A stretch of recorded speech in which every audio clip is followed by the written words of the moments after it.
Assalamualaikum warahmatullahi wabarakatuh. Apa kabar teman-teman semua?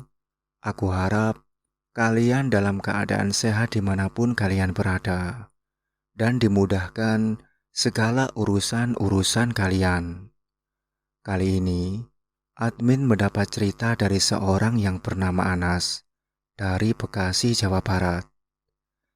Mas Anas membagikan cerita pengalamannya saat pertama kali mendaki. Dan gunung yang pertama kali didaki adalah Gunung Gede Pangrango via Cibodas. Dalam pendakian pertamanya ini, Mas Anas dan kawan-kawan mengalami kejadian mistis. Bahkan sempat diteror penghuni gaib Gunung Gede. Bagaimana ceritanya? Mas Anas dan kawan-kawan bisa mengalami kejadian mistis? Simak video ini sampai selesai agar bisa mengambil pelajaran dari pengalaman beliau. Terima kasih buat Mas Anas yang telah mengizinkan admin membacakan ceritanya.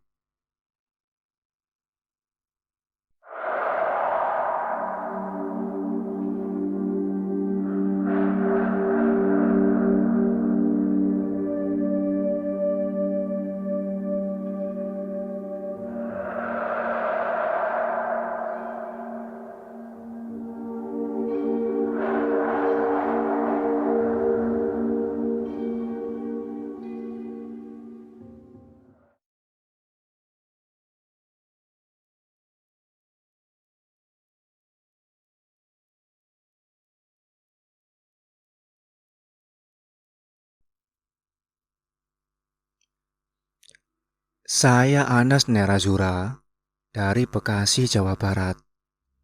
Waktu itu, saya bawa teman-teman rumah saya 5 orang yang sama sekali belum pernah naik gunung. Bisa dibilang, ini pendakian modal nekat yang pernah saya jalani selama ini. Sebab saya bawa rekan-rekan yang belum paham tata krama pendakian, juga tidak punya alas sama sekali. Dengan berbagai pertimbangan, akhirnya saya bawa mereka ke Taman Nasional Gunung Gede Pangrango di Cibodas. Karena faktor jarak yang bisa cukup ditempuh pakai mobil pribadi. Kita naik pukul setengah 4 sore waktu itu. Karena teman-teman saya mau merasakan kemalaman di jalur. Singkat cerita, setelah registrasi, pukul 4 sore kita pun akhirnya masuk ke jalur pendakian. Awalnya semua biasa saja, sampai akhirnya teman saya bilang mau buang air kecil. Di sini saya pesan ke dia buat menyiram bekas pipisnya walaupun sedikit. 15 menit perjalanan saya mulai merasakan sesuatu yang janggal. Saat satu orang pendaki wanita yang gak tahu dari mana, tiba-tiba melewati kita sambil bilang, "Punten A." Kita pun sontak kaget sambil bilang, "Iya iya silakan." Wanita itu jalannya cepat sampai kita ketinggalan jauh. Dua teman saya bercanda sambil bilang, "Wah tahu gitu gua bareng sama tuh cewek aja, ngikutin kalian jalannya lama." Teman saya yang satu menjawab, "Kalau aja tuh cewek ajak gua tinggal lu semua." Sambil ketawa kenceng banget. Di situ saya tegur mereka, biar jangan terlalu berisik di gunung. Kita istirahat sejenak waktu ketemu semacam setel kecil di sisi kiri jalur. Tapi, seketika kita pun langsung diam saat ada rombongan pendaki lain mau naik menyapa kita semua. "Mari mas duluan." Kita pun menjawab, "Mari silakan." Yang membuat kita kaget adalah kami melihat wanita yang tadi melewatin kita ada di rombongan mereka. Kita semua kebingungan, kenapa bisa ada wanita tadi di rombongan mereka. Padahal jelas-jelas wanita tadi sudah jauh melewatin kita dan sprint sendirian.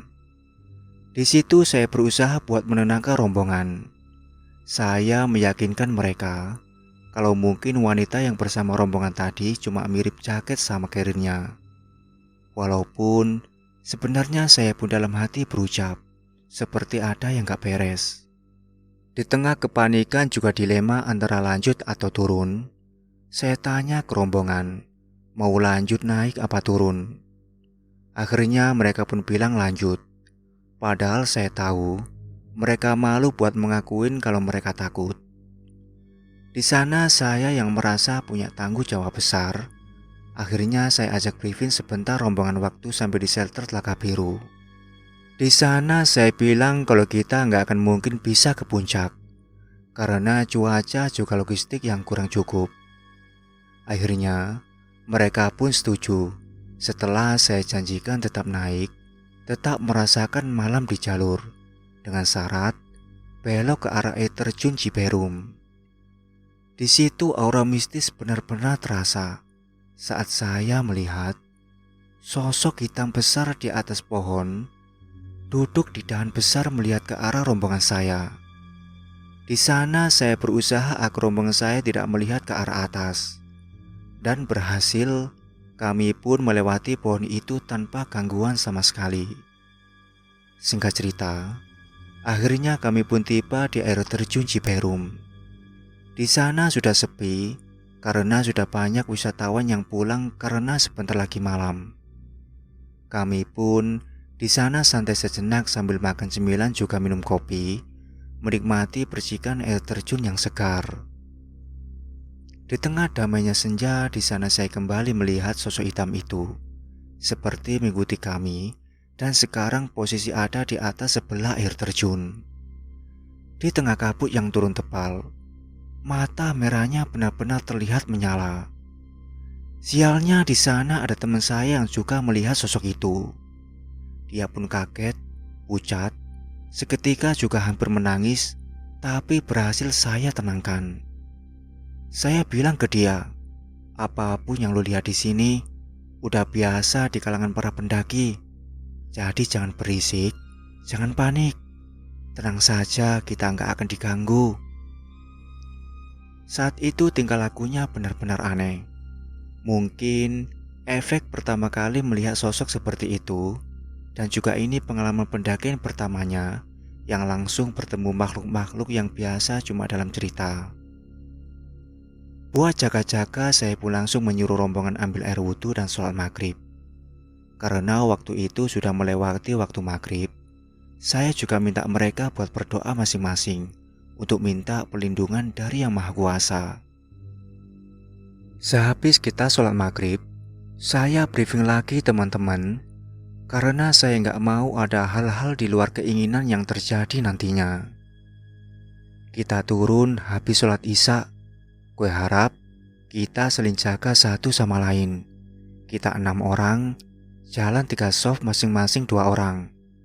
Di perjalanan turun banyak doa, banyak sholawat. Jangan ada yang berisik. Kira-kira begitu pesan saya ke mereka.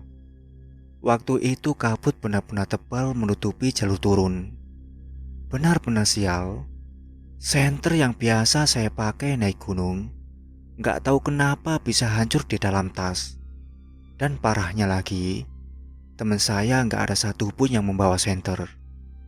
Ya Allah, orang-orang macam apa yang saya bawa ini? Niat bermalam di jalur, nggak ada satupun yang membawa senter. Untungnya, saya selalu prepare senter cadangan di kantong jaket. Walau kecil, tapi cahayanya cukup buat menembus kabut. Dan akhirnya, kita turun dengan formasi 3 soft. Senter yang saya bawa, saya arahkan ke depan buat bantu penerangan cahaya bagian depan, sambil sesekali mengajak mereka bicara supaya suasana tidak begitu horor. Ketika saya mengajak mereka buat absen barisan, saya merasakan hal aneh. Ketika teman saya yang menyebut angka 3, saya mendengar ada 2 orang yang menyebut angka 3. Dan di sana saya pun hanya diam. Saya ajak sekali lagi hitung barisan. Lagi-lagi saya mendengar angka 3 disebut seperti 2 orang yang menyebut. Hal ini terjadi terus-menerus beberapa kali. Dan untungnya hanya saya yang mendengar. Saya pun hanya berucap dalam hati, seperti ada yang tidak beres. Ya Allah, lindungilah kami semua. Ternyata sosok hitam besar itu terus mengikuti kami. Di persimpangan jalur antara Puncak dan Ciperum, saya melihat mata merahnya melihat di balik pohon, seperti menunggu kami lewat. Spontan di sana saya instruksikan rombongan untuk berhenti, sebelum ada salah satu di antara mereka melihat sosok itu. Mata saya pun menatap tajam ke arah mata yang menyala merah di ujung sana. Dalam hati saya berucap dalam bahasa Sunda, yang sedikit banyak saya tahu. Kira-kira bahasa Indonesianya seperti ini. Assalamualaikum hai makhluk Allah. Saya tidak takut sedikit pun jika kamu memang diutus untuk membunuh satu di antara kami. Jika memang Sang Pencipta yang memerintahkan. Jika kau memang hanya marah karena kelancangan kami, saya yang bertanggung jawab atas teman-teman saya di sini. Dan saya mohon maaf untuk kesalahan yang kami perbuat. Perlahan, cahaya mata merah tersebut menghilang. Dan saya berpikir, mungkin dia sudah memaafkan. Akhirnya, kami pun melanjutkan perjalanan turun. Satu di antara teman saya yang melihat sosok tadi di air terjun, seperti mengetahui ada yang tidak beres. Sontak dia pun bertanya, "Nas, ada apa? Yang tadi ngikutin kita ya?" Saya cuma senyum dan menjawab, "Nggak ada apa-apa do, cuma pegel. Sepatu gue kekencengan talinya." Di Telaga Biru, tiba-tiba rombongan terdepan minta tukar posisi di belakang. Takut yang lain panik, saya tarik teman saya ke belakang. Saya pun bertanya, "Kenapa Wan, ada apa?" Dia pun bilang, "Gua kayak lihat kuntilanak terbang dari Telaga Biru ke pohon arah depan situ." Sambil matanya mengembun menahan tangis karena ketakutan.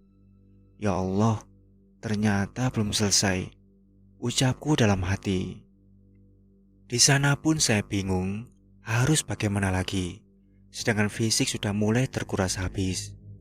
Di sana akhirnya semua rombongan tahu ada yang tidak beres. Kembali saya mencoba dan terus mencoba meyakinkan mereka untuk tetap tenang dan tidak akan terjadi apa-apa. Salah satu teman saya sampai menyarankan untuk tidur di shelter menunggu pagi, karena saking takutnya melanjutkan perjalanan. Akhirnya, saya pun berucap, "Kalaupun kita mati di sini itu sudah takdir. Tapi percaya aja, manusia lebih mulia dari setan. Kita jangan takut." Di sana teman saya tiba-tiba ada yang menangis saking takutnya malam itu. Ini yang gak saya mau. Saat semua panik, terkadang logika gak akan bisa berfungsi maksimal. Akhirnya saya minta teman saya yang paling berani di antara mereka buat menjadi sweeper di belakang, dan saya memimpin sendiri di depan. Sambil tetap berhitung cek pasukan, perjalanan kami lancar sampai gangguan yang terakhir yang paling sangat berkesan buat saya. Pertama kali saya memegang tangan sosok hitam itu, yang saya pikir batang pohon. Di tengah jalur, ada pohon rubuh melintang jalan kami. Saya naik pohon rubuh itu sambil berpegangan ke batang pohon, tapi kaget bukan main saat yang saya pegang itu semacam rambut yang sangat kasar. Saya pun cuma diam saat itu sambil mengamankan perjalanan teman saya satu persatu melewati pohon rubuh itu. Setelah teman terakhir saya lewat, saya pun membaca ayat kursi dengan ikhlas, pasrah kepada Allah untuk apa yang akan terjadi. Tapi di luar dugaan, saya seperti dibelai di area kepala, seperti angin lembut sekali. Dan tangan berbulu yang saya pegang itu berubah menjadi batang pohon yang kokoh untuk saya berpegangan. Setelah itu, tidak ada lagi gangguan yang saya dan teman-teman saya alami. Tapi di luar dugaan, kejadian yang kami alami di jalur sudah diketahui oleh penjaga warung tempat kita menginap. Dia pun bertanya ke saya, "Kenapa sob? Habis diganggu itu ya?" Saya cuma jawab sambil senyum, "Biasa sob, ngajak bercanda." Jadi, menurut si empunya warung itu, sosok itu marah karena dipipisin sama teman saya. dan saran saya suruh siram bekas pipisnya pun tidak dijalani. Katanya lagi untung, saya minta maaf ke sosok itu dengan tulus.